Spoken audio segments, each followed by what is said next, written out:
Kiteworks is a 23-year-old company. We have 4,000 clients around the world.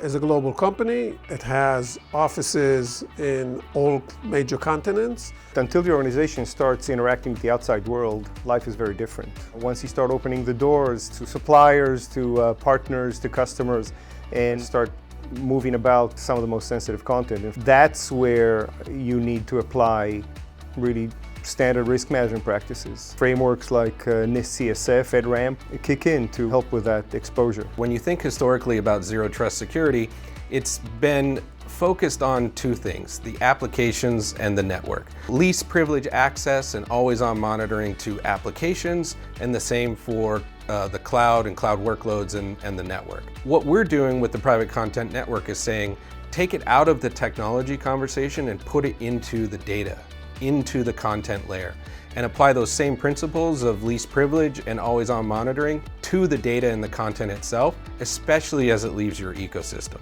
You have to now look at the whole picture of the company. You have to look at everything from the perimeter of the company to the process of creating the product to the product itself. And every one of these needs to be hardened, it needs to be audited, it needs to be layered. So we aggregate email, we aggregate APIs, we aggregate secure web forms, we aggregate managed file transfer.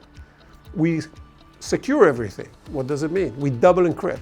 So the tunnel, the rest, and the files. So even if the hackers break the vault, they get to encrypted files. If you're thinking about risk and risk reduction in your organization, it is literally impossible if you can't see the entire data infrastructure that you have and you can't control it centrally.